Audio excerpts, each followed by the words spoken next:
What's happening, guys? Happy Wednesday, and welcome to the Dynasty WarZone, the People's Dynasty podcast. On today's show, we're going to talk about some veterans. That's right, veteran winners and losers. Everybody's talking about rookies. We've been talking about nothing but rookies, but we got to talk about some veterans, some winners and some losers, and a guy that's always been a winner.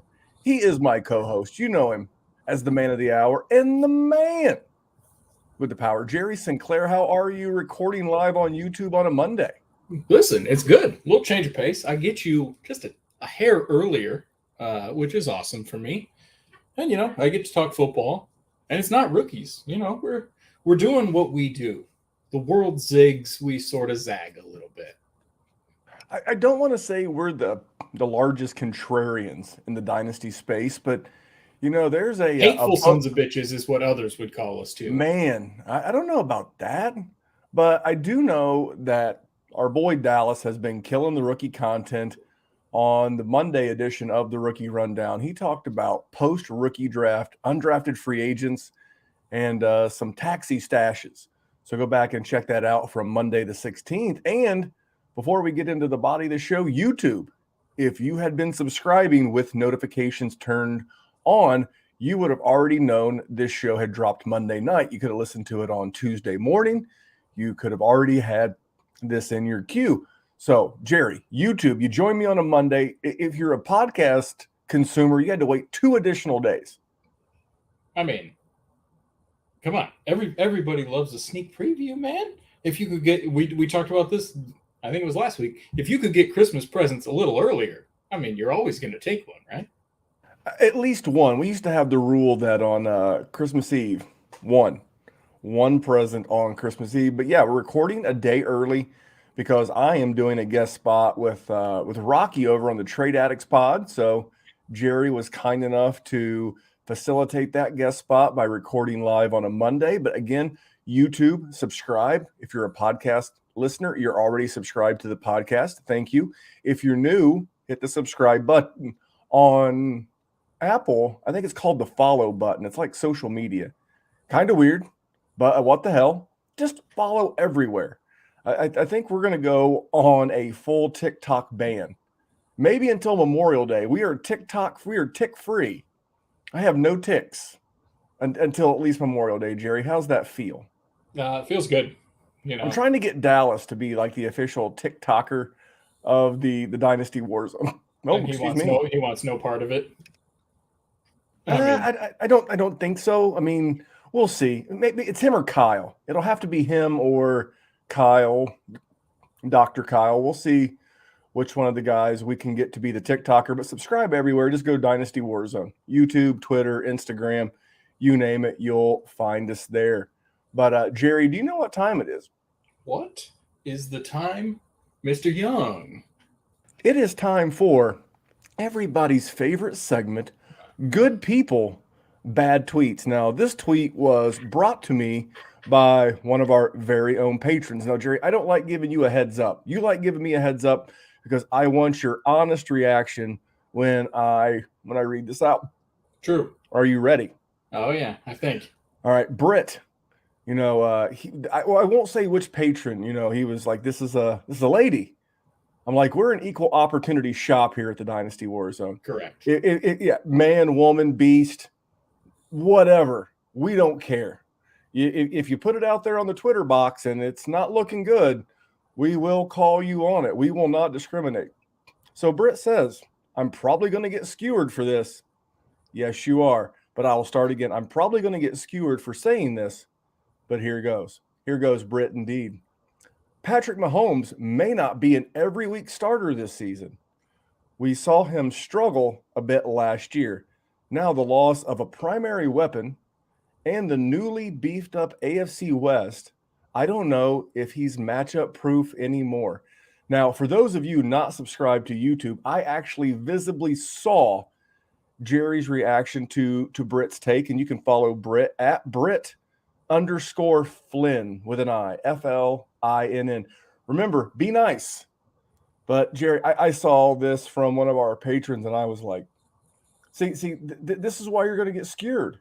If you know you're going to get skewered, that's Herm Edwards, former coach of the Jets and very famous for don't hit send.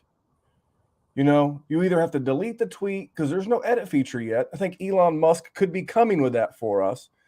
There's no edit feature, Britt. You got to think this through. Jerry, you ever posted a tweet like that where it's like, dear God, what have I done? Yeah. I mean, mostly it's Facebook posts from like 12 years ago. So I go through my memories and I can delete them all. This is one of those ones in 2032. If I saw it, I would 100% delete it because this, like, what do you think Patrick Mahomes is going to fall to would be my question. Like, let's assume that we're talking about one QB because there's an absolute not a scenario where in a super flex league that Patrick Mahomes falls out of that scenario. Going to fall behind like Derek Carr? I don't know. I can't see that. I mean, obviously, I don't think Britt was referring to Superflex. No, she was she did not denote. I think she means one QBs, but I'm just like, how many matchups have you ever thought to yourself, man, I can't play Patrick Mahomes? No, I don't have a RotoViz subscription. I'll be honest. I only pay for the best, and I would pay for tools that I would actually use. I mean, for me personally, because I am this damn good, for me, paying for RotoViz would be like paying for a hooker and only do a missionary. It's not something that I'm really going to do. That's not what I sign up for. But I know they have a tool which allows you to look at players in and out of game scripts with certain players. So I believe Patrick Mahomes has never struggled to be a QB1 with or without Tyreek Hill. I think that was Britt's point. I think there's some concern, but we did add Sky Moore. We did add Juju. We did add MVS, Marquez, Valdez, Scantling. I think there's enough there. McCole Hardman. I still think that. Well, I'm sorry. At the end of the day, it's a total sum game. Is Travis Kelce and Juju and Sky Moore and McCole Hardman and MVS, is that better than what they had most recently of, yes, Tyreek Hill, but then you had Byron Pringle? I mean, it's the whole thing. This is not so much about the loss of Tyreek Hill. This is just a bad take. That's the only way to sum it up. What defense could he be playing? I mean, he'd have to play like the 2000 Ravens, followed by the 85 Bears, followed by like the 70s Steel Curtain Steelers, the Doomsday Dallas defense, all these classic defenses in a row. I mean, last time I checked, she mentioned the division. The Raiders defense is cheeks, right or wrong. No, you're right. Denver's defense is pretty good, but it's not enough to ever stop Patrick Mahomes. We're actually going to talk about this division in the body of the show. Britt, I don't know you.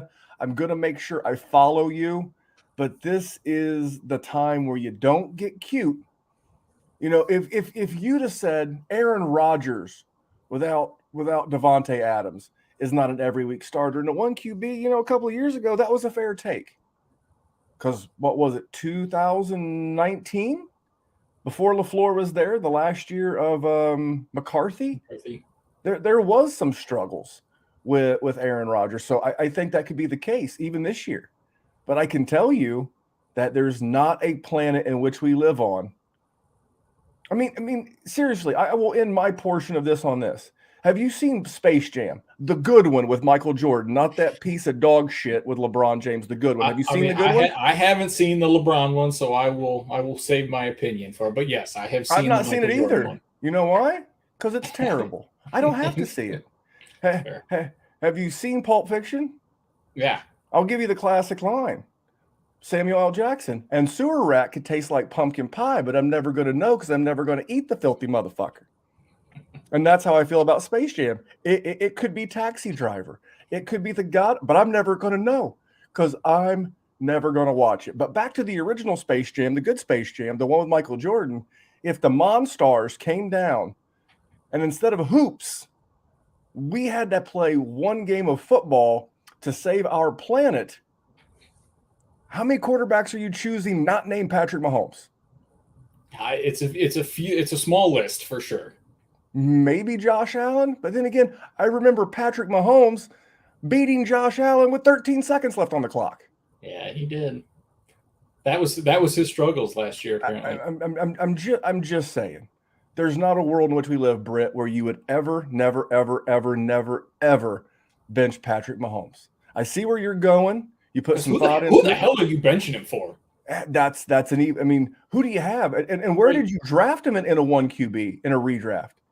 I mean, if you had to draft what, Patrick Mahomes in like the third? Yeah. And in most leagues, the third? Did you turn it around and draft Kyler in the fourth? I mean, in which case, that's bad strategy if you did. If you have a quarterback so good you can bench Patrick Mahomes, the rest of your team may be in trouble because you went quarterback too early and then you doubled that bad process down. A lot of ways you could have went, Britt. So glad that you love fantasy football as much as we do, but I want you to go back and revisit that tweet and as little as now. Now would be good. But Jerry, that was good people. Britt's good people. That's a bad tweet. It was a bad tweet. And I want to thank one of our patrons for bringing that tweet to my attention. And speaking of patron, that's patreon.com/Dynasty WarZone. Jerry, me and Neil, the official admin of the Dynasty WarZone, we're cooking up Patron 14. I don't know what I mean, we've got like Scott Fishbowl 11 scoring leagues. We've got IDP leagues. We've got tag team leagues where we have co-commissioners. I don't know what me and Neil would cook up. What do you want? Listen, I am just going to let the masters take this over. Also, while we're talking about Scott Fishbowl, if you have not signed up and you are listening to Dynasty WarZone, go to scottfishbowl.com and sign yourself up. I have not. I think we got to do an eliminator. We should get with John Bosch, and we should do. We didn't do one last year. We should do an eliminator. True. We can put you and me and Neil in there, and we'll like draft as like a triumphant, like whatever a 3 is. Triumvirate. There you go. I was on the right track, wrong pronunciation. You're Julius Caesar. I can be Crassus. It'll be great. I don't even know what the blue hell you're talking about. But anyway, this is all a long-winded way to talk about patreon.com/Dynasty WarZone. Still think it's the best value. Now, my opinion's biased, but I think it's the best value in premium Dynasty content. I think you get a lot for the money. Patron League, chance to be in a Patron League with me or Jerry or both. The group chat, which is hopping 24 hours a day, thanks to our friends in Europe and Australia and all over this blue marble we call Earth. And then there's the bonus podcasts and just a lot for little money. So check out the Patron. I mean, you know how much you get it for? You can travel about 25 miles on the freeway one time in a 1999 Chevy Saturn. Or you can have an entire month of everything that Randall just said. I mean, it's. I think we get better mileage than a 99 Saturn. I feel that. I feel like that. I think that's right. So come check it out. Come check out the value. Patreon.com/Dynasty WarZone. It's how we grow the show. All right, Jerry, we're going to talk veterans, winners and losers. Now, I can't speak for Jerry. Now, I had a process to this. In fairness, I did choose the topic. In fairness, I did choose my players first. So Jerry really probably had to dig. So what I did is I didn't want to say, well, Kirk Cousins was a winner. Well, that's fine, but nobody wants Kirk Cousins, especially in a 1 QB league. Hell, I can barely get anyone to trade for Kirk Cousins in a super flex league or a 2 QB league. So I really went with guys that their situation really moved and they're really in like that middle pocket of their career. They're most of the guys I chose are between like year 3 and 6, I believe, of their career, where like their dynasty value for the most part is like right in the prime of their powers. Now, Jerry, how many guys did you come up with? So I know how to do this math. I got all 6. And honestly, you only had one guy that I was going to take. And that was a loser. So it's all right. Losers or losers? You want to start with winners or you want to start with losers? Oh, yeah, I think you got to start with winners. Okay. I'll let you go first. Who was your first winner? Well, I went one guy that was outside of your sort of age range that you said, because it's an old man. But I think he had a good time. And that's Matt Ryan of your Colts. He gained another wide receiver. He has Michael Pittman now. He's got Jonathan Taylor behind him. He's got good value. He's going to be really cheap because he's old and on a new team. I am almost certain that if I do any startup drafts and I'm going to try and win in 2022, Matt Ryan's going to be my QB2 or QB3 for sure. I think he could have done a lot worse. They got two big guys. I mean, Michael Pittman's big. Pierce is 6'3"-ish, I think, off the top of my head, maybe 6'2". I mean, they got a tight end. I mean, it's sitting pretty. I mean, I know it's training camp video. So hell, it's not even training camp. It's rookie shorts and t-shirt camp video. Yeah. But I will tell you, there were some nice so the Colts social media department did a much better job of making Alec Pierce look like something than Miami did with Tua. I mean, this kid is every bit the athlete that his player profile would make him out to be. And this is a big receiving core. You know, depending on the health of Paris Campbell, he's the smallest guy. He's like 6 foot, like 195. Mm-hmm. You got Michael Pittman, 6'4". You got Pierce, 6'3". You got Jelani Woods, 6'7". Mo Alley Cox, 6'6". I mean, this is a group of big dudes. So in the red zone. Well, here's the thing. You know what else big dudes do when they're not catching passes? They block pretty damn well. They block pretty well. You know, so Matt Ryan, he got a rookie left tackle, a good offensive line with Ryan Kelly, Quentin Nelson, Braden Smith. I don't know who's going to play, I believe, the right guard position, but this is a pretty good offensive line. True. Good blocking tight ends, big wide receivers. Michael Pittman loves the block. I think you're right. I almost went Matt Ryan, but I felt like both that as a Colts fan and as I wanted to come across as a non-bias. I was gonna pick Pittman at first, but then I thought that Matt Ryan actually improved a little bit more than he did, because Pittman did get a second round competition. Granted, I don't think it's all that big of a deal, but I feel like Matt Ryan benefits a ton, and he's cheap. You know, Michael Pittman is not cheap. I think his value got a nice boost. Well, we did the Junkies podcast with Jesse and Brian the other day. And if you do a Dynasty best ball league in your rookie draft, I think that puts so much more value on Alec Pierce.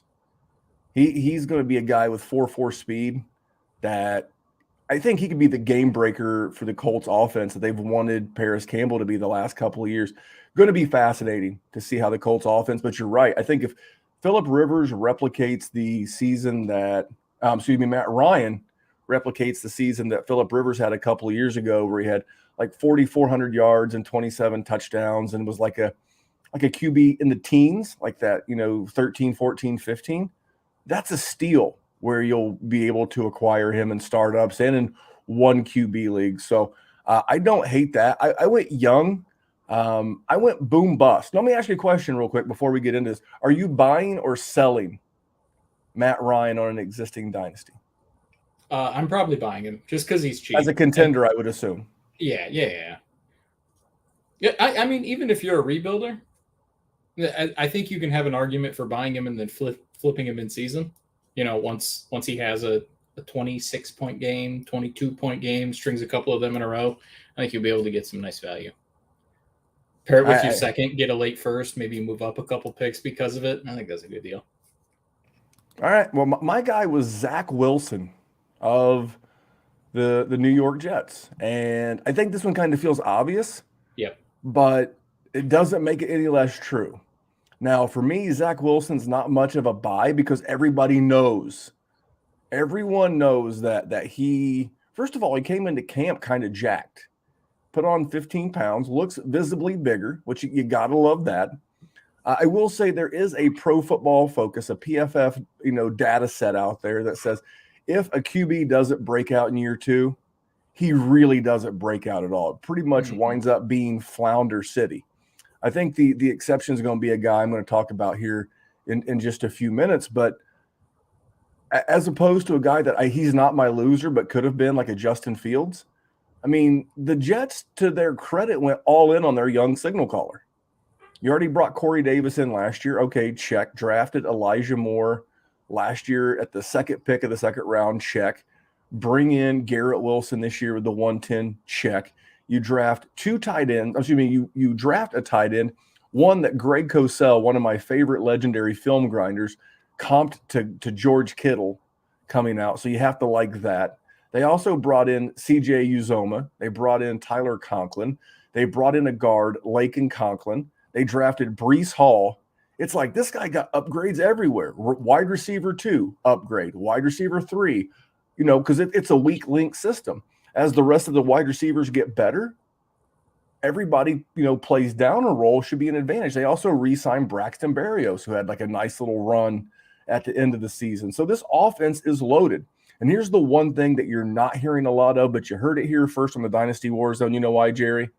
Why is that? Because we were that damn good at this. It's year 2 in the Shanahan system. This is the same system. We just mentioned Matt Ryan. His year 2 in the Kyle Shanahan system. Now, this is Shanahan by way of LaFleur, but it's all the same system. It was Mike Shanahan to Kyle Shanahan to McVay to LaFleur so it's very incestuous, this system. Now, this is Matt LaFleur's brother, Mike LaFleur, who runs the Jets offense. But the year 2 in this offense is the big step forward. And Aaron Rodgers had it. Matt Ryan had it. Jared Goff had it. Just about Jimmy Garoppolo had it, except he gets hurt all the time. But everybody who's got the full year 2 in this offense has seemed to take a step forward because they're more familiar with it. You add all these pieces. For me, I think that's the reason why I'm super high on Zach Wilson. What are your thoughts about Zach Wilson? And have you heard the LaFleur second year in this offense comment anywhere else? I have not, but I think Zach Wilson is probably the biggest winner as far as a quarterback is concerned for everything that you just said. I'm going to lump in one of my losers because it's obvious and we shouldn't talk about it a ton. Andy's in this offense and it's Michael Carter. I mean, they brought in multiple offensive talents. They brought in Breece Hall, first running back off the board. Obviously, he's going to end up falling on his face. But what I want to talk to you about is I almost put as my losers the entire Jets wide receiver core. Now, it's sort of a short-term thing. Garrett Wilson adjusting to the league. Elijah Moore got injured, still pretty young. Corey Davis has never amounted to more than like 700 or 800 yards in a season. But they're all going to be fighting for each other. Do you disagree that you should be skeptical about them this season? Now, Corey Davis is going to be a cap cut next year. He's on the contract for like 11 or 12 million, and the dead cap is like, $500,000. So they'll probably get rid of him and just go with the young guys, in which case they're going to be great buys. But I am a little trepidatious about the entire wide receiver core as it is currently. I mean, you kind of have to be. I really think that if you're trying to debate across these wide receivers, it's pretty simple. You have to ask yourself, am I an Elijah Moore guy or am I a Garrett Wilson guy? Yeah. It really comes down to that.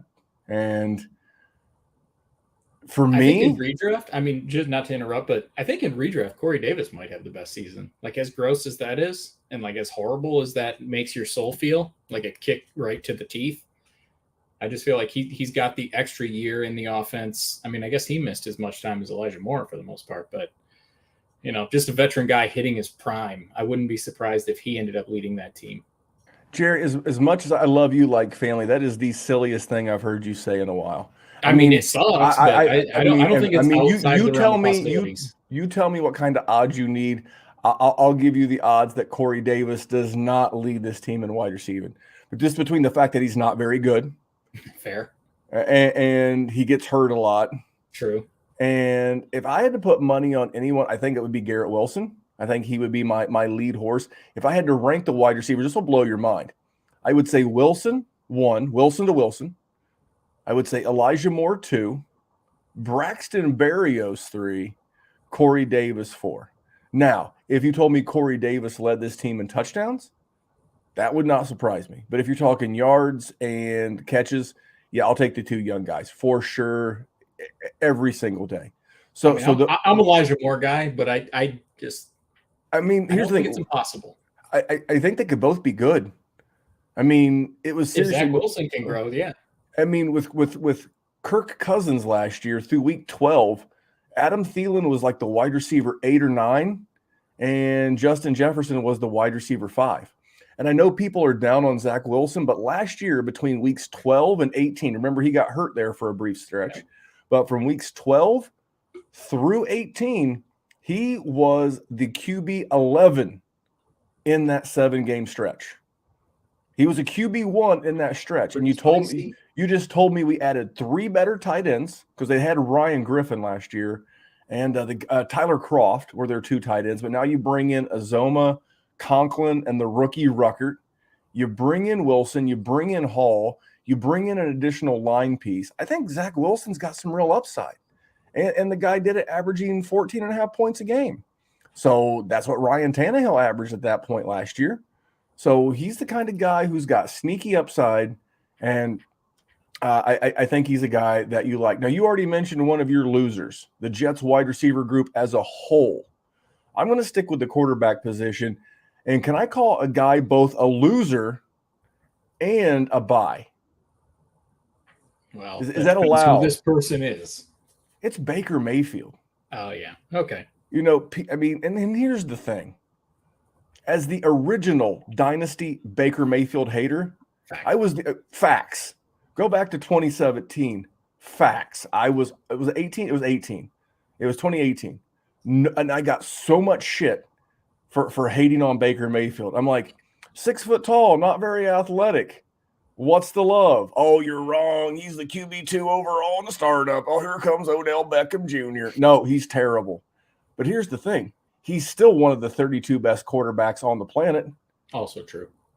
There's not 32 guys better than Baker Mayfield, but here's the thing. You're gonna have to wait until he gets cut. So what am I gonna do? I've been out trying to scoop up Baker Mayfield because where's he gonna go? Seattle. Well, Seattle has a guy, maybe his name is DK Metcalf. He's pretty good at football. Tyler Lockett, Noah Fant. Couple of running backs in Penny and your boy Kenneth Walker. That's not a bad offense for a guy like Baker to plop into. So, you know, for Baker, that's a great spot. You come in, you mind your P's and Q's, you keep your yap shut, you play real well. But as of right now, he's a loser. And because he's not a loser, but he's a loser.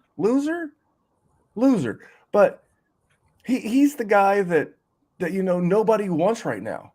He's like the guy at the dinner party who like may have pooped his pants or sharded, and he has to like sit in it the rest of the night because his wife's not ready to leave, and you smell it, but you know he's a good guy. So for me, if I can get Baker cheap, like during these rookie drafts, I'm in. I'm in because especially as a contender, if I've got a Deshaun Watson or I've got a Kyler Murray or a mobile quarterback, a guy who runs as a big part of his production, give me Baker Mayfield as a cheap QB 3-4. I think it's going to pay dividends, and he's the kind of guy that I think he's good enough to hang around.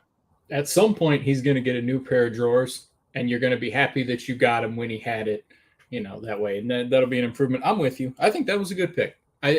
He had to be one of the losers. Loser? Loser. Not like loser, but loser. You know, he's lost enough. He has. So he doesn't need some slapdick from Indiana, you know, pile it on. It's like right. He's probably lost his progressive deal. Right. Now we're talking about him. We're talking about him shitting his pants. We're talking about him with his shit in his pants. He's lost his job.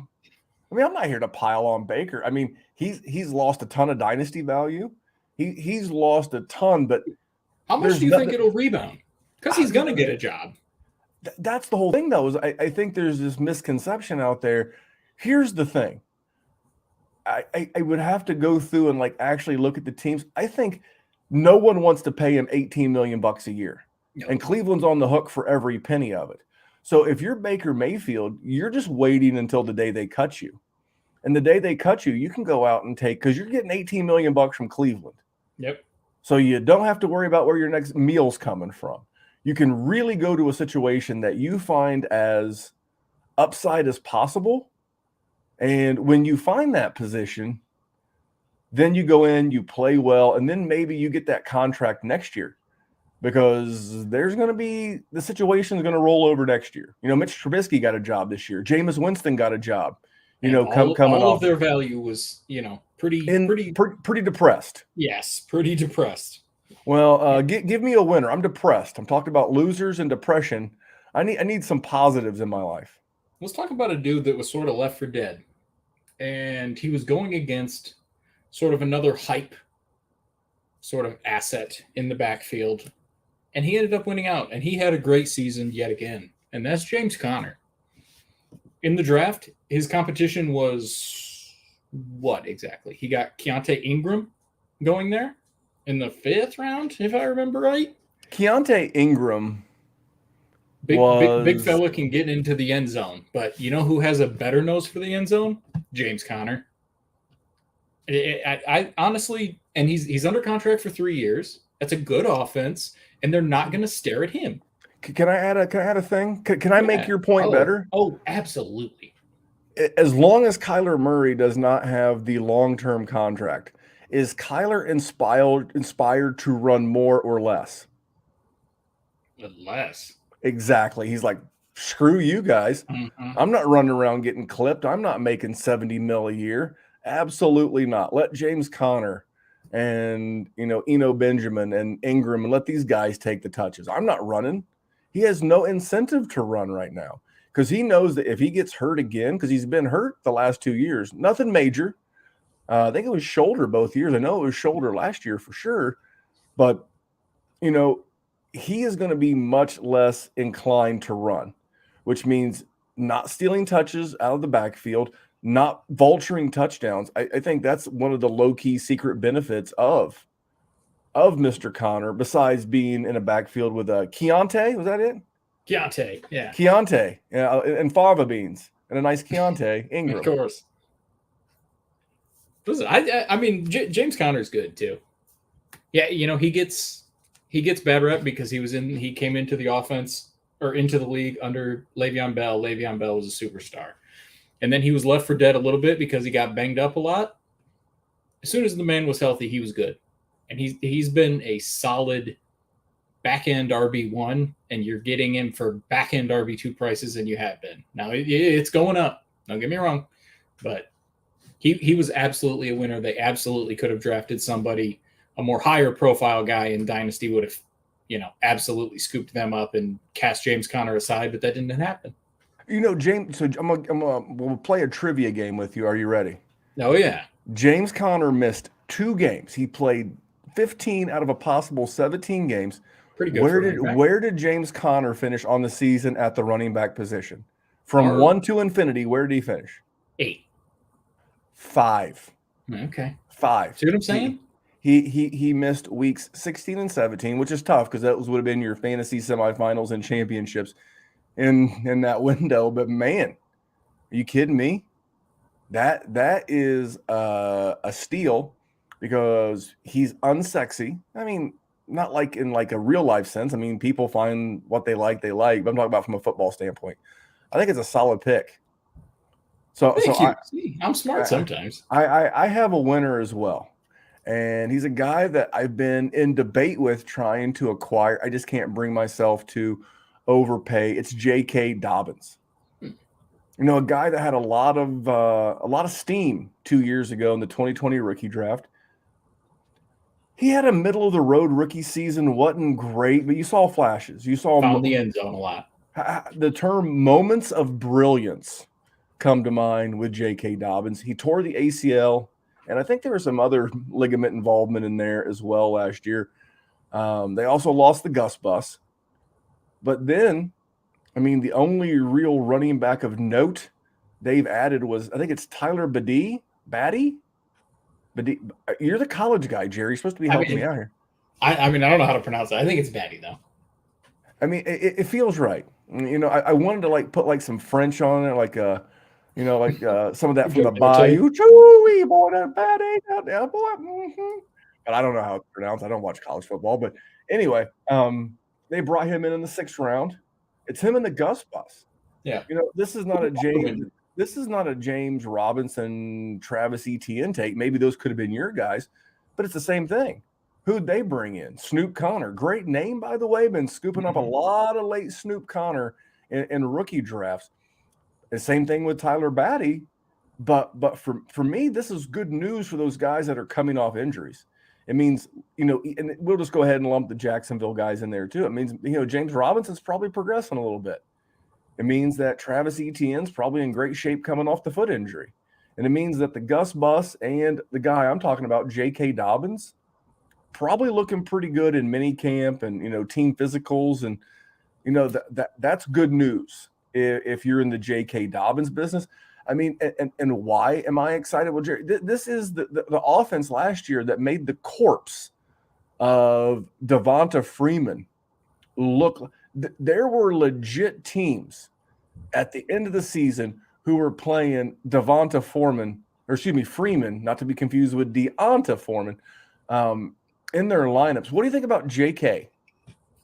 Had to be, right? As long as he didn't get any high-profile guys, they didn't really sign anybody, he was always going to be a winner.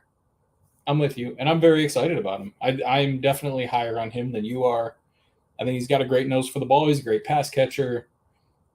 Lamar Jackson needs to run less. I know it's also like the focal point of what he does, but you also need him to play in the games, and you need him to not miss, weeks 10 through like 17 or whatever the hell he missed last year.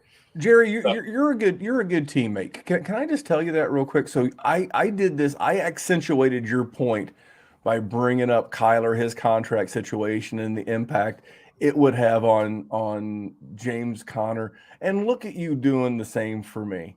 God love you, Jerry. You do it for a couple of years, you get all right. My guy, same team. Apparently, I'm good. Well, hold on. I wanted to hit you. I wanted to hit you with some Jerry. We like numbers. Yeah. I mean, everybody. You do because you're a nerd, but it's fine. I am nerd-erific. I was going to pull up and let you know where Freeman finished.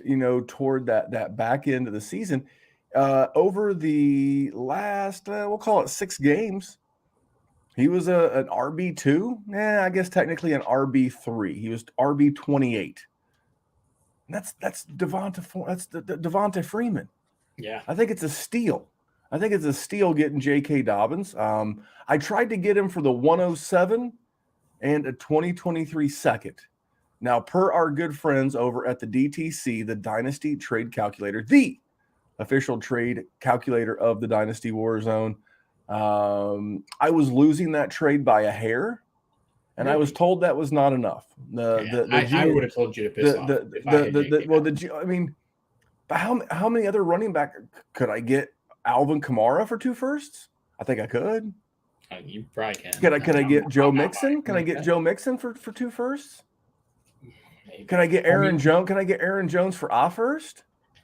So why would I pay 2 firsts for a guy going into year 3 coming off of an ACL? I hear you. It's risky business. I'll tell you what. Why don't I just go wipe my ass and then take a shit? In that order. That doesn't sound like a good idea. Neither does paying 2 firsts for J.K. Dobbins, but yet that's what he's asking for. So anyway, I'm sorry. You were going to talk about someone with a good situation. Yeah. His teammate, Rashad Bateman. They got rid of Hollywood Brown, my man. I mean, to say that I am excited for Hollywood Brown is a vast understatement. And yet I am getting some low ball offers on all my teams. No, you're going to need to double your offers if you think that's going to happen. But anyway, Rashad Bateman, who I am not the biggest fan of, have never really been the biggest fan of him. I know you're not either, but he does not have a ton of competition. I mean, it was one thing when Mark Andrews was taking sort of that same sort of role from him. When there's not really other options on that offense, I feel like he's definitely going to get the targets. The question is has the hype got too far? And that is where I think it is, because I have seen some spicy stuff like Rashad Bateman as a wide receiver 1 in Dynasty. And I think that is just under a bridge, doing way too many drugs high. And I don't think we should be talking like that. Randall, he had to be a winner, right? He didn't get any competition and he lost Hollywood Brown. Well, we're going to find out just how good this young For young sure. sportsman is. But before I give you a quick bit of info on Bateman, it just goes to tell you whoever the hype beasts were this rookie season, they'll retain value because Oh, yeah. Bateman was in this camp last year. Everyone loved him. No one's willing to go backwards, so everybody says we must be positive on Bateman. It could be 100% could be. But the only pass catching option I want in Baltimore of any of them, Mark Andrews. Yeah, no, agree. I will punt the rest at value. That's not to say that he's not a winner. He does fit the description I think it's of a also going to winner. be pretty impossible for a lot of Rashad Bateman trades in Dynasty because the people that have Rashad Bateman love Rashad Bateman. And then Correct. So you're not there's the getting cheap people, Rashad Bateman. no. And then there's like the people like us that, let's say, we've had our minds changed and Hollywood Brown, whatever. The person that already has him is going to want him more than anything we're going to offer him. He's a person that's very unlikely to be traded more times than not, I would guess. Yeah, I think we're on the same page. Now I've got to give you my running back loser. My winner was J.K. Dobbins. My loser is Antonio Gibson. Yeah. And it bums me out because I like Antonio Gibson, but when the NFL tells you something, we need to listen. This is the biggest thing that, in my opinion, hurts our fellow dynasty analysts. They feel like their opinion, they feel like they're smarter than these coaches, they feel like they're smarter than these GMs. They're a better talent evaluator. And you know what? In some cases, maybe they are. Yeah, maybe they are. Maybe that, but you know what? It doesn't matter. Correct. It does. You know what The Rock used to say? It doesn't matter what your opinion is, because these teams, they don't care. The Commanders, all they continue to do is tell you Antonio Gibson is not getting a feature back role. So they lost a guy, J.D. McKissick, in free agency to Buffalo Bills. But wait, they talked him into coming back to Washington. Now, Jerry, would you consider Buffalo a better landing spot for any player than Washington? Buffalo or Washington? Buffalo. So what did this GM, what did this coaching staff have to do? Because I don't think the contract was that different. So what kind of role did they have to promise J.D. McKissick to get him to stay in Washington and not chase a Super Bowl versus going to Buffalo and being the pass catching back for Buffalo? What did they have to promise him? A lot of touches. Seems pretty obvious. You are our receiving down back. And I know people don't like to hear it, but there was a certain running back they took at 98 overall, a top 100 pick in Brian Robinson out of Alabama. So let me get this straight. I understand Antonio Gibson was the RB 10 on the season last year, but the guy still missed games. He's had games missed each of the last two seasons. And they brought in another running back. And you know, people are going to say, but Memphis, what about Cleveland? What about them? That's a good team with a good quarterback. So if Brian Robinson's coming in to take some of the between the tackles grinding and J.D. McKissick's there to take away some of the pass catching work, how much does that leave Antonio Gibson to be able to return the return on investment that you're acquiring him for in startup drafts or, you know, acquisition cost?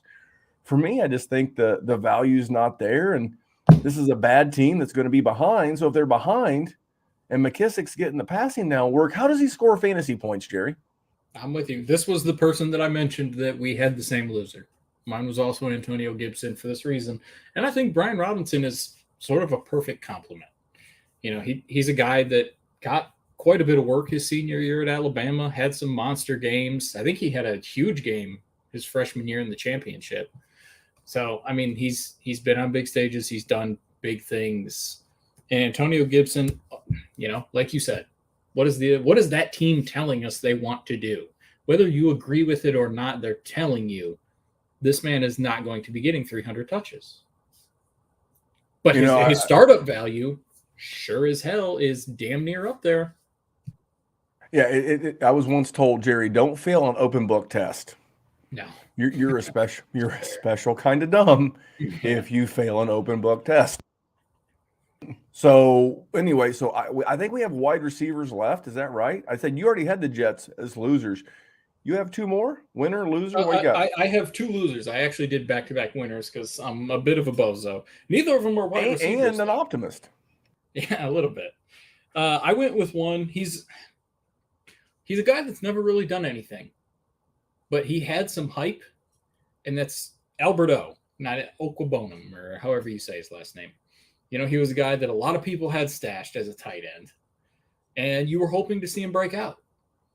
The guy he was college teammates with is gone, and they brought in Greg Dulcich, who was far more productive in college than Alberto ever was. I think his senior year, he did almost twice as much as Alberto ever did in any season. You know, he was a bit of a stash, a bit of a scratch-off ticket that you were hoping that could turn into, you know, a George Kittle or one of those late tight end guys, Robert Tonyan, somebody. And I think they pooped on that idea. And that was just, let's see how it's at. So not a spicy guy, not a big name guy, but I wanted to hit sort of all areas. I hit an old guy, hit a young guy, hit lottery tickets. Thoughts on Alberto? You think he's gonna win it out? Or I think probably neither between him and Dulcich, but we'll find out. Yeah, if we're playing a game of either, neither, or both, I'm going to lean neither. Yeah. But if I had to pick one, the old proverbial green iPhone water pistol to the dome, probably going to lean the veteran. I mean, they're both good. So, yeah. I mean, what do you think of Dulcich? I think he's got a good spot. I mean, he was a walk-on and then ended up as first-team All-Pac-12. I mean, that's if that is your trajectory, clearly you have worked your ass off. It is something that you want, and now you're in a situation where you have Russell Wilson there. I mean, I think it can be conducive. We'll find out early. You know, even if any of them have a role for the most part. You know, Russell Wilson historically not been the nicest guy. He gives us little flashes from the tight end value, and then he just, as soon as we start to have a little bit of hope for him, he just takes it away from us. You know, but we will see. You got what else do you got?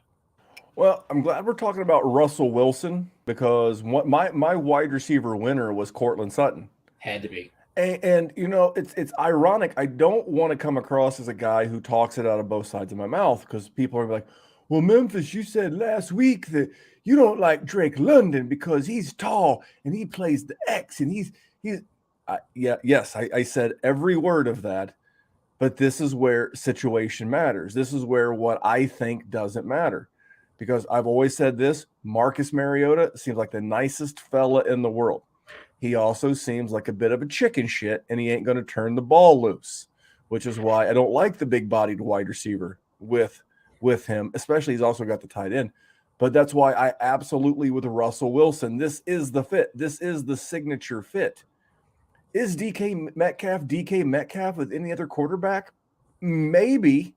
We're going to find out real quick. But we know a large part of that is that Russell Wilson's that, you know, scramble around, extend the play, and turn that sumbitch loose. And I'm not a big Russell Wilson guy. I know a lot of people could have picked him as a winner. I think that will be too determined. I think some people were probably 50-50 with Jerry Judy. I think the best case scenario for Jerry Judy in this offense, if he's not playing for the Colorado Penal League, will be to get that Tyler Lockett role. But if I had to say a guy that won, again, you were right. Up until this year, the Trevor Simeons and the Joe Flaccos and all the bums and journeymans and guys they stitched together at the quarterback position in Denver, Drew Lock, they were never going to unlock, no pun intended, Cortland Sutton.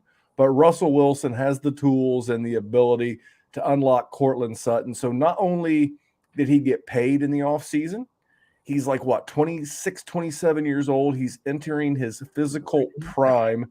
And you're going to have probably the three best remaining years of Russell Wilson's career with this guy. I think It's going to be tough to buy, especially given the Jerry Judy news and more hype on Cortland Sutton.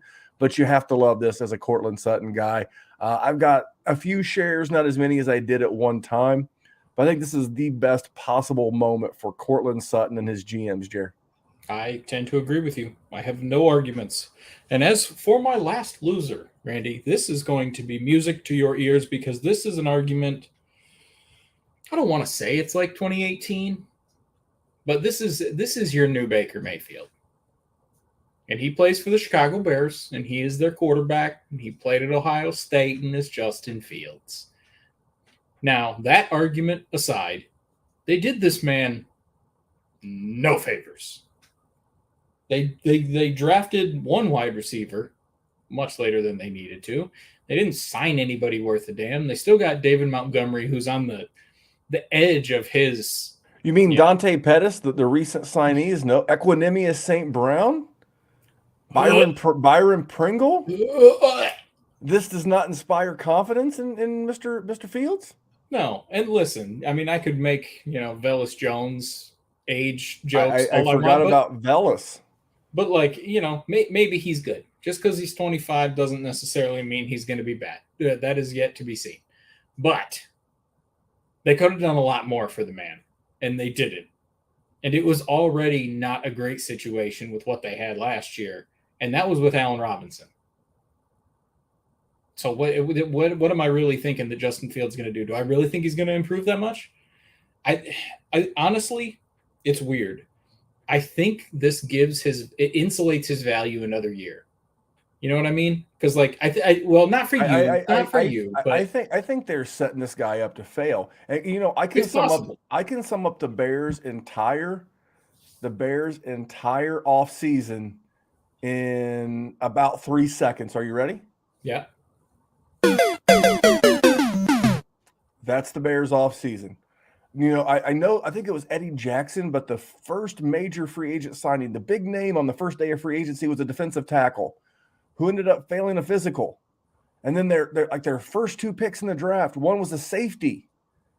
We talked earlier about Zach Wilson. He got Garrett Wilson and Breece Hall and 3 tight ends and an offensive lineman. And Justin Fields got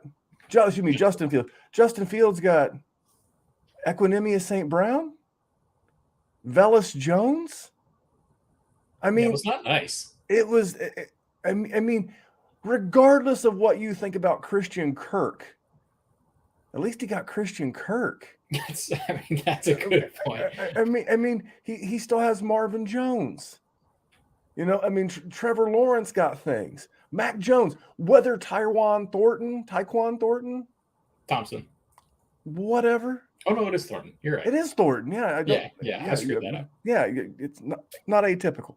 But at least the Patriots, they drafted a guard, maybe a little too early in the first round. They drafted a guard. They drafted a wide receiver after adding 2 tight ends and 2 wide receivers last year in free agency. Trey Lance's situation's neither here nor there. I don't dislike Justin Fields. The reason why I don't like Justin Fields is that he hangs on to the ball too long. I believe the longest in the NFL. And we found out very quickly last year, I believe it was the Cleveland game where he got sacked 10 times. And honestly, it's probably going to get worse because his wide receivers are not going to get open. Speaking of cinematic classics, you've probably seen The Wizard of Oz at some point in your life. Of course. There's the classic line, Toto, I don't think we're in Kansas anymore. Mm-hmm. Justin, you're not in Columbus anymore. No. You don't get to scurry around behind a good offensive line and wait for one of these amazing wide receivers to uncover.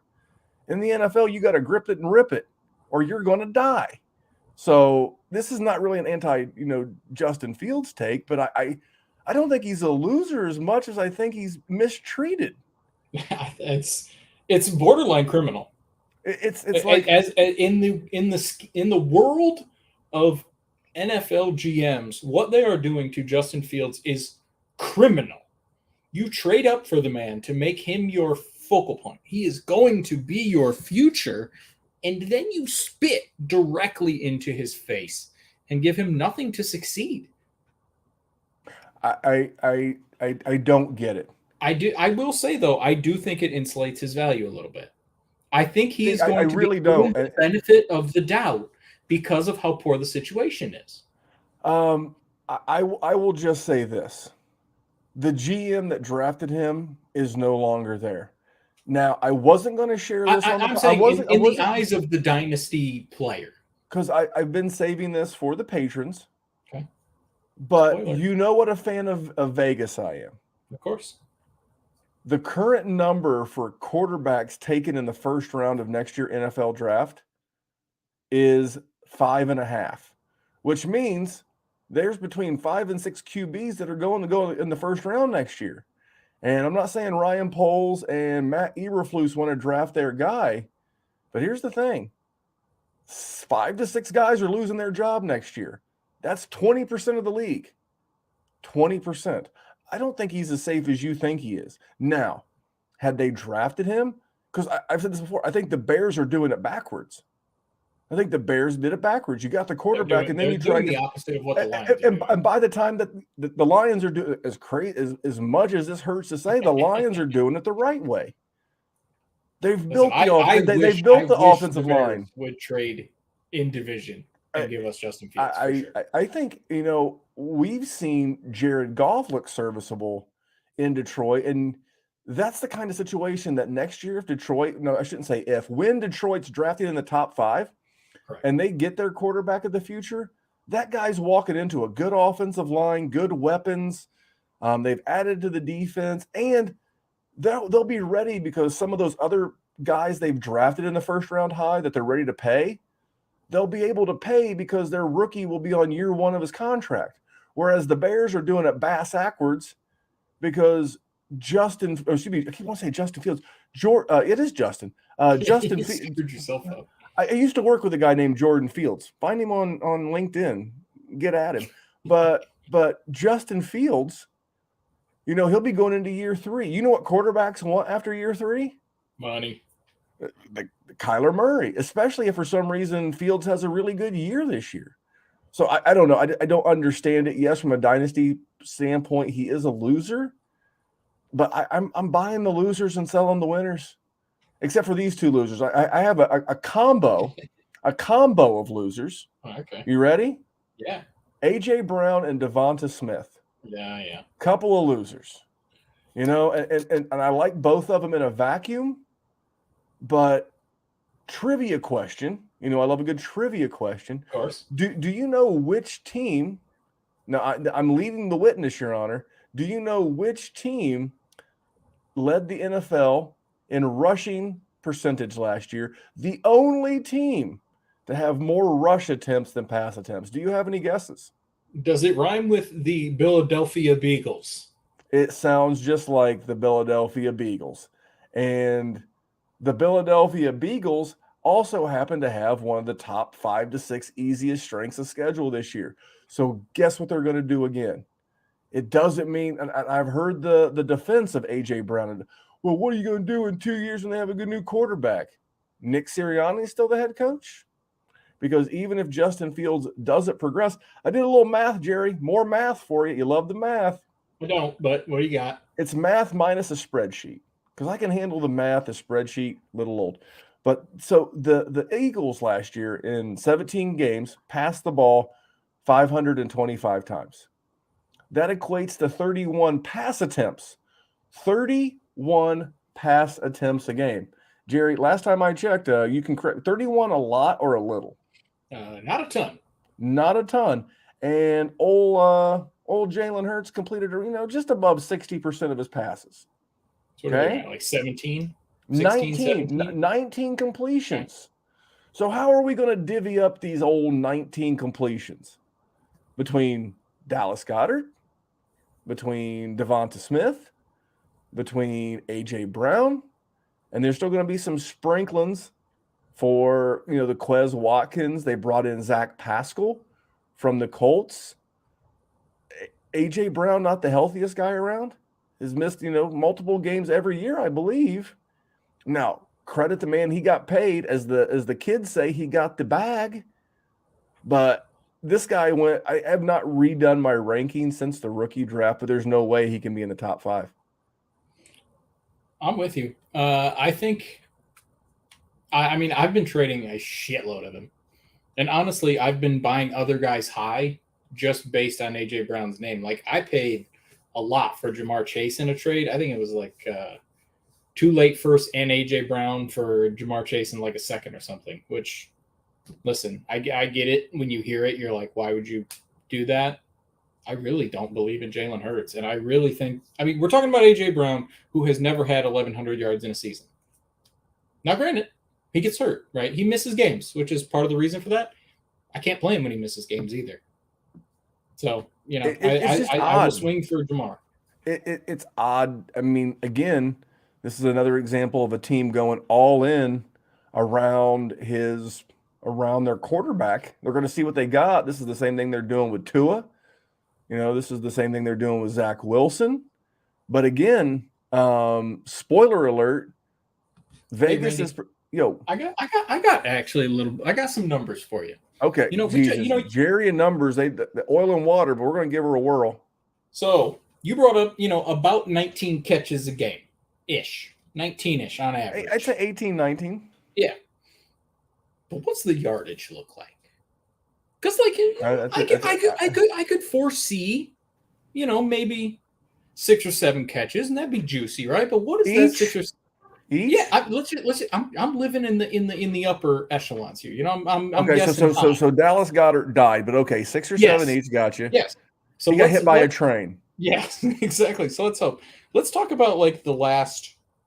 I don't know. It looks like about 8 games here. I got. Ready? Here's his passing.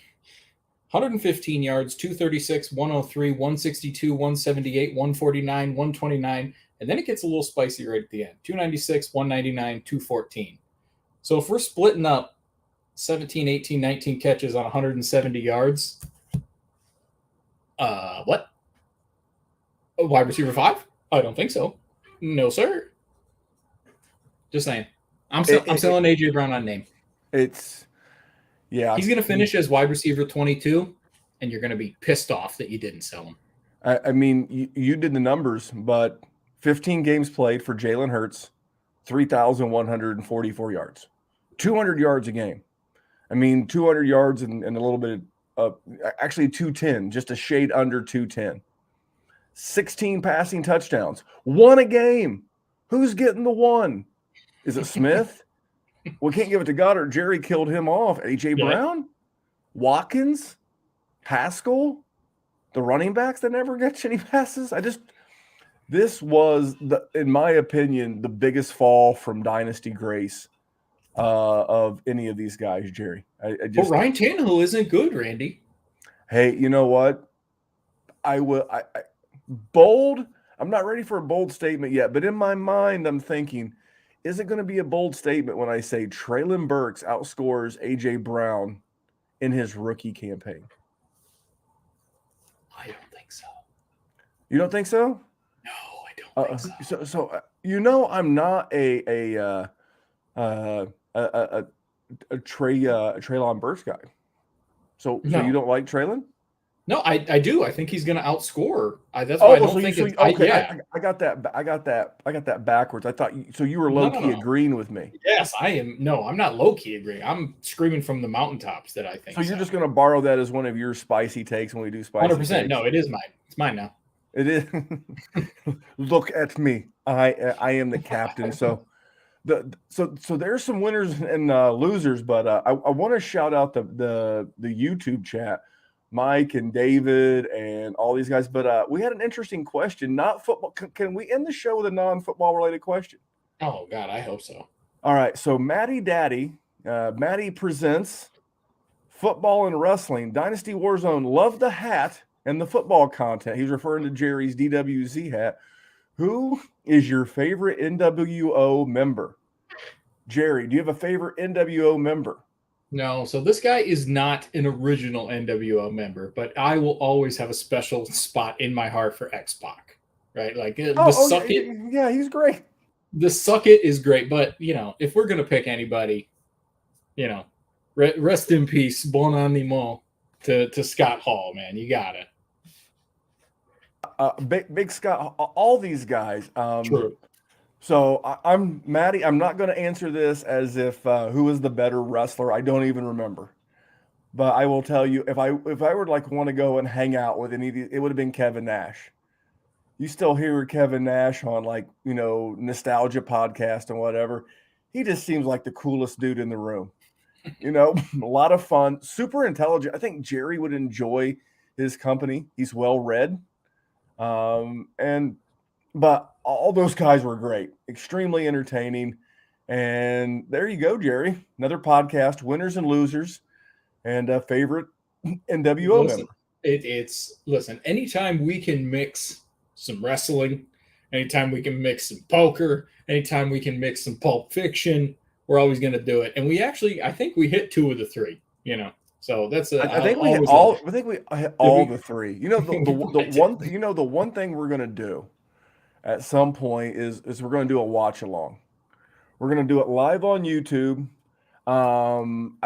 We may have to have I have a 2 computer system. I have a computer with dual monitors for all the research cameras and stuff, and then bougie is a word. I don't deny it. And then I have my laptop for streaming the stream. So what I can do is I can do Netflix or Amazon Prime or Disney Plus or whatever. Maybe we can even do a football game, Jerry. We're going to do a watch along. I tell you what we're going to do. We're going to do it on a Sunday night when we have time, okay? You and I are going to pick a Super Bowl within the last 10 years, and we're going to stream along as the live play, and we're going to do the play-by-play. I love it. One of my dream jobs would be to be a play-by-play person. So I would love to do that. So we're gonna get everybody on there, so you can do this on YouTube. You can do it with the podcast, but you can simply go on there. We can all say 3, 2, 1, push the play button, and we'll all go through this together. And Jerry and I will call a Super Bowl. Listen, I would love it so much. Oh, that would be the coolest job in the world. So if you're watching on YouTube, here's what you need to do. You need to jump in the comments. You need to tell Jerry and I which Super Bowl you want to go. 10 years? Yeah, 10 years is fine. I mean, you want it to be sort of modern. I mean, you want to be able to relate to it. I mean, half of our listeners are probably like 22 anyway. So, I think you got to keep it semi-recent. I think we have a more mature audience. I think that has to do with the white in my beard. Just do us a solid. Do us a solid. Don't pick that debacle that was the Rams and the Patriots from a few years the back. Snooze Fest, the Jared Goff Super Bowl. No, I'm thinking Buccaneers. KC sounds good. I was gonna say Carolina, Denver, but that game got kind of boring. But yeah, Jerry and I will do the play-by-play. Manning takes a snap, he drops back. What the fuck? Wide open. Why is your arm so bad? I don't know. It was a noodle by the end. No. So we'll do that. And then, Jerry, over at patreon.com/Dynasty WarZone, we can do like a movie. We can play like one of our favorite movies. The patrons can watch along with us. They're going to hate it because I'm not going to shut up the whole time. We won't do play-by-play, but we can critique the movie in between scenes. Listen, I'm a hateful bastard, so I can always critique everything. I think the first movie. I think the first patron watch along we're going to do is like Rounders. Oh yeah.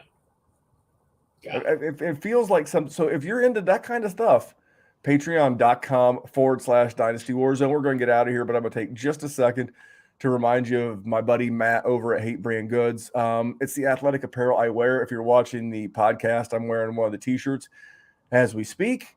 It's extremely comfortable, and I'm a gym guy. I'm a gym rat, and you're supporting a small business guy. Turned I don't say a career, a passion for being an athlete, 2-time Highland Games world champion. Now he's really more of an adventurer. He wanders this globe in search of adventure, and just a good dude. So head over to hvii.com or go to the Google Play or Apple App Store. Download the app, use promo code Memphis. That supports the show, as well as a small business guy. And that's my buddy Matt over at Hate Brand Goods. Jerry, good show. I think Oh yeah. I think if people are not sticking around all the way to the end, they're missing some of the funner stuff. Yes. I actually have, to foreshadow the future. We had a conversation where you had me crying in my chair a couple weeks ago about a certain quote, and I think we're gonna get to that next week. I'm gonna Oh, ask we it. can do it now. We're not that deep into the show. I'll do it. Okay. I You know what mean, I'm talking about then? I do. I absolutely remember this quote. So I live in the burbs, standard burbs dweller. I think a lot of our listeners are, and but I work in the heart of Indianapolis, and it's much more diverse than the area in which I live. Just to be quite honest. And so during the week, I'm in management. During the week, I wear jeans and a golf shirt or jeans and a nice T-shirt. The shoes that I wear to work most days are Merrells. If you don't know what Merrells are, they're kind of like hiking shoes, but they're extremely durable and extremely comfortable. But on Saturdays, I feel like if I, in our busy season, if I have to come in on Saturday, I'm going to wear what I want. Saturdays is like, sweatpants day, not sweats, but like joggers. When it gets warm, shorts, tennis shoes. And this particular Saturday, I had baseball practice, Jerry. I'm a proud baseball dad. If you had Memphis mentions youth baseball, go ahead and drink. And so I'm wearing my turf shoes. Now, turf shoes, if you don't know, just like they sound, they're shoes designed to play on turf, especially for baseball. And my son's team colors are red, white, and blue. And so my turf shoes are red. Now, in all transparency, I wanted the blue. They were out of stock of blue. Supply chain issues happens. So I settled for the red because I'm not wearing the white. I'm not looking like the dude. Like I'm old. I look old enough as it is. I'm not rocking like the white New Balance barbecue pitmaster gimmicks. I'm just not. So I'm rocking these all red New Balance turf shoes. And I'm cutting through, and a gentleman stopped me. And, Jerry, we all have different social affiliations. Mm-hmm. There are motorcycle clubs. There's like model airplane clubs. Some clubs have like certain colors that are attached to their club if you smell what I'm stepping in. Yeah. Now, based on the conversation I had with this gentleman, plus his attire most days, he was a larger fan of the color blue. Take from that what you will. Okay. I'm seeing where this picture is being painted. There's a certain walk. You have painted a few happy trees, and I'm understanding what the canvas is looking like. There's a certain walk that Snoop Dogg does that may or may not be affiliated with the color blue. You again draw your own conclusion. And now, this mind person you, did not like your shoes. I don't think red was his favorite primary color. And as I'm cutting through, and I don't normally work in his area, I'm not his manager. He's like, "Yo, man, what's up?" I'm like, "Hey, how you doing?" He's like, "Yo, man, why you got them fire engines on your feet?" I said, "Excuse me?" And he's like, "Them fire engines. Why you got them fire engines on your feet?" And I'm like, "Oh, my shoes." I'm like, "My son plays baseball. They're red. Our team colors are red." And I quickly kept moving, but he described my shoes as fire engines, Jerry. And when you told me that, I effing lost it. Because never would I ever think to call them fire engines. But to just think about your reaction as someone called your feet fire engines, I lost it. Couldn't do it. Couldn't handle it. Most of the time I have like street cred with these people. All the people in the plant, like all the machine operators, I'm like the tattooed manager guy. Like if they feel like one member of management is like one of them, like them, because like there's in every walk of life. You're a restaurant manager. You have the people who work the line, and then you're the manager. In my world, I have machine operators. They operate machines, and I am the manager. But the tattoos, I mean, they have tattoos. It's bought me street cred, but in this one case, I had none. The fire engines were not getting me any street. Out. He did, man. I was like, okay. And I just like, I gotta go. Keep going, keep her moving. But yeah, man, those fire engines on your feet. That's honestly, there's 0% chance for the rest of my life I will ever be able to see somebody who has those really loud red shoes and not think about Randy and that story. Someone came into the restaurant the other day and had them, and I was just giggling to myself like a little kid because I was like, I should have said it. I should have asked why he had fire engines on his feet. I mean, if there's ever a time to ask someone why they got them fire engines on their feet, it's a great time to ask, Jerry. It's a great time to figure out and just see if they know what you're talking about. So there you go. There's your homework assignment. Go out. You might be careful, not trying to get anybody in a bad spot, but you might ask why you got them fire engines on your feet, and you may ask when we'll be back.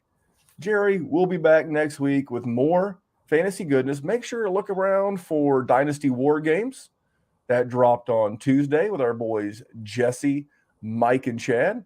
The mothership on Wednesday, and hopefully Kyle will be back after a 1-week hiatus last week from the Fantasy Football Smackdown. Love it. Love it. Love you guys. Thanks for the support. Patreon.com/Dynasty Warzone. Hate Brand Goods, HVIII.com. And on behalf of that man, that is Jerry Sinclair. You can follow me at DWZ Memphis. You can follow the show everywhere but where, Jerry? Huh? But TikTok. God damn it, Jerry. It's the fucking bit. Follow us everywhere. God love you. See you next week. And remember, we're just here to make the world a better place for fantasy football. God damn it, Jerry. I love you. I was thinking about us Come calling on. Rex Grossman in a Super